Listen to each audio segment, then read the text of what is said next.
Oui, merci beaucoup, Madame Rousseau, pour tous ces compliments. Je sais pas où me mettre. Je, franchement, oui. Alors, effectivement, oui.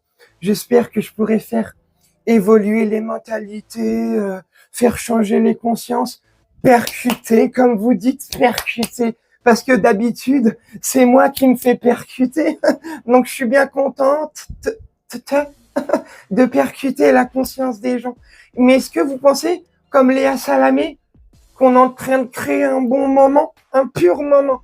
Non, franchement, je serais fier de représenter la France pendant ces Jeux Olympiques. Je vais porter fièrement et dignement la flamme au bois de bois, sur les Champs-Élysées, les Trocadéro. Non, franchement, je suis heureux. Ah, je sais plus, je sais plus, de représenter la France. Merci, merci. Tu pensais avoir tout vu? Bah non. Tu pensais qu'on avait touché le fond? Bah non. Ils arrivent encore à creuser parce qu'ils pensent qu'il y a du pétrole encore un peu plus bas. C'est extraordinaire. La France ne se casse pas la gueule. La France dégringole comme un château de cartes, comme des dominos qui s'écrouleraient les uns après les autres. C'est extraordinaire. Franchement, moi, c'est pas mon exemple. Moi, c'est pas ma France. Moi, c'est pas. Chacun ses goûts, hein. Chacun ses couleurs. Chacun fait ce qu'il veut de sa boîte à chocolat, de sa vie. Chacun pense comme il le veut. Mais est-ce qu'on doit imposer des choses aux gens? Car pour moi, ça, c'est imposer les choses aux gens. Ça, là, c'est vouloir voler nos enfants. Voilà. Je vais être cru et je vais y aller cash. Bref, regarde. Je fais plus de 2 mètres, donc forcément les gens me repèrent, me regardent, me voient. Donc on a une plateforme juste de par ma stature, donc autant dire des choses intelligentes et défendre des causes qui nous sont chères, moi étant la lutte contre le VIH et la lutte contre l'LGBTQIA+ phobie. Qu'est-ce que ça représente pour vous de porter la flamme olympique dans quelques jours? Porter la flamme olympique, c'est une énorme fierté. Une énorme fierté de pouvoir apparaître devant le monde entier, surtout à Paris, qui est la ville qui m'a accueilli, qui m'a fait grandir, vraiment. Vous venez d'où? En tant que drag, je suis de Toulouse à la base, hein, dans le sud-ouest. Et pouvoir la porter à Paris, c'est une fierté parce que je sais que la visibilité, c'est très important. C'est vraiment le combat de toute une génération et on continuera encore et encore. Parce que moi, j'ai découvert mon homosexualité bien trop tard parce qu'il me manquait des personnes. Donc, en tant que drag queen, mais aussi en tant que moi, Arthur, jeune homme homosexuel, je suis ultra fier de pouvoir porter la flamme le 14 juillet à Paris. Vous auriez imaginé cela à vos débuts dans le drag ou C'était impossible. En 2015, c'était absolument, quand j'ai commencé le drag il y a 8 ans, c'était absolument impossible, ça n'arrivait pas. Être invité sur des plateaux télé, moi je travaille avec beaucoup d'entreprises, surtout pendant... Sincèrement, je pose une question. Mais vraiment, je suis sincère, là je rigole pas, il n'y a pas de punchline.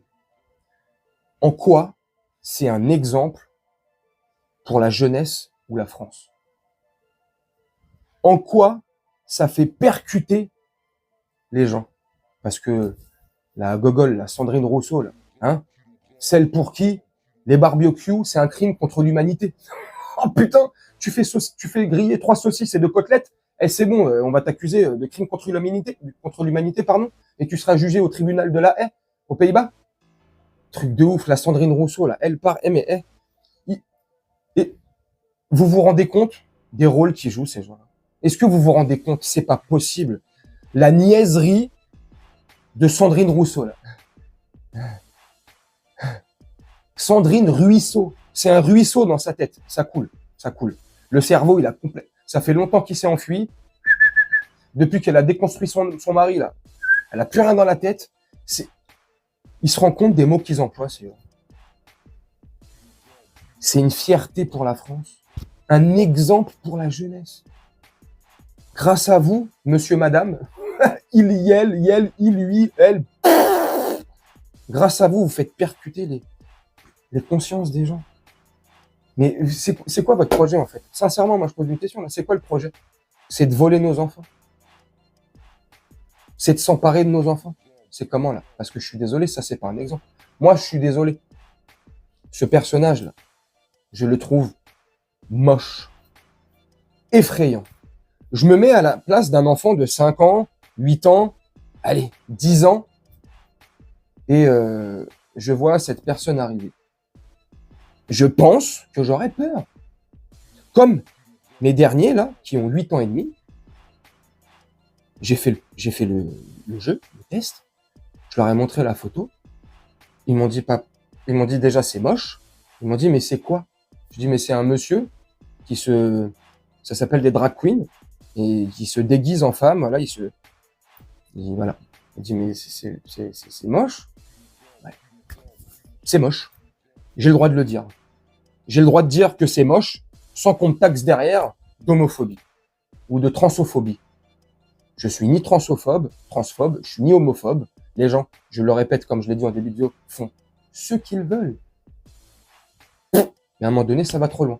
Sandrine Rousseau. Vous dire merci. Merci pour ce que vous faites. Merci pour visibiliser comme ça les combats que vous menez. Merci de percuter aussi une société qui est très hétéronormée, très calibrée sur des réflexes et sur des impensés. Et vraiment, ce que vous faites, le travail que vous faites, toutes les dragues, enfin tout ce travail-là, c'était un travail de transformation de la société en profondeur. Et merci pour ça, parce que vous êtes un signe de libération, d'émancipation, et je suis sûre que vous êtes un modèle pour bien des gens et des jeunes.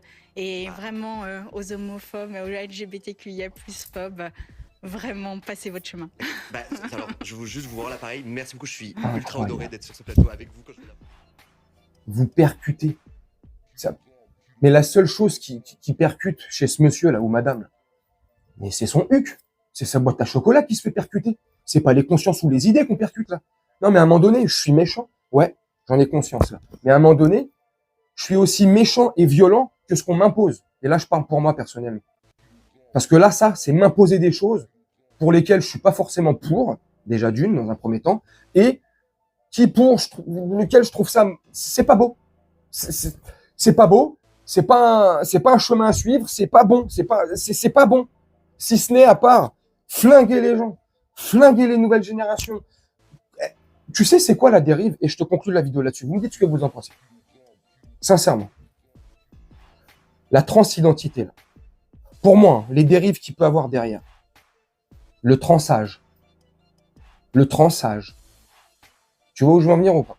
Si tu vois où je veux en venir, beau gosse, je déconne, ou belle gosse, je rigole. Le transage. Et demain, enfin, c'est un exemple. J'ai 50 ans. J'ai pas 50 ans personnellement. J'ai 50 ans, tu vois, un exemple.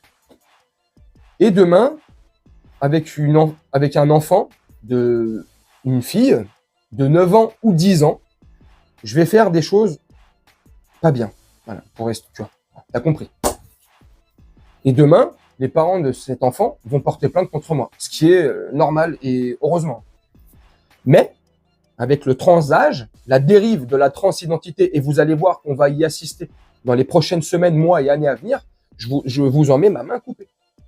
Bah, le monsieur, avec son avocat, se défendra au tribunal et l'avocat prendra sa défense et parlera au juge et lui dira: Monsieur le juge, il y a des hommes, et aujourd'hui on reconnaît qu'il y a des hommes ou des femmes qui se prennent pour un poney, une PlayStation 5, une manette, un clavier, pour un plug, ils se prennent pour ce qu'ils veulent, un arbre.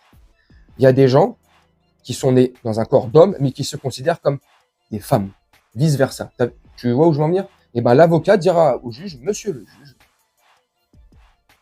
civilement, mon client, effectivement, oui, a 51 ans. Mais mon client est un transage. Mon client, dans sa tête, il a 9 ans et demi. Donc, où est le mal d'avoir des rapports avec une enfant du même âge que mon client? Voilà les dérives que ça va... Enfin, c'est comment je vois les choses. Je dis pas que ça va se passer comme ça. Mais à mon avis, ça va se passer comme ça. Parce que je veux pas dire de bêtises. Là, j'ai pas de preuves. Là. Je sais plus où j'ai vu ça, mais je veux pas l'affirmer comme ça. Donc, entre guillemets, je crois qu'il y a déjà un cas similaire aux États-Unis. Où la personne s'en est sortie car il a 9 ans et demi dans sa tête. Mais l'homme a des cheveux blancs, barbe blanche, 58 ans, mais il a 9 ans et demi. C'est même plus Peter Pan à ce rythme-là. Hein. Ah là, c'est plus Peter Pan. Peter Pan, c'est un rigolo à côté. Hein.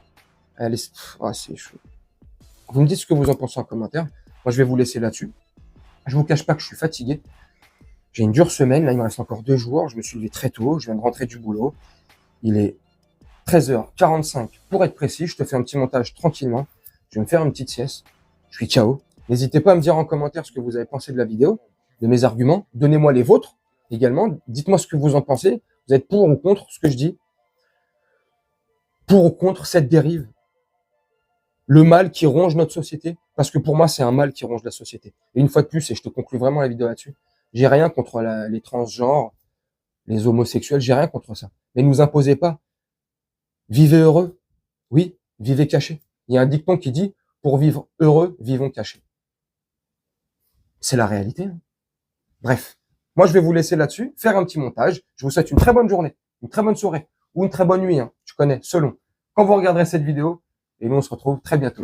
Ciao.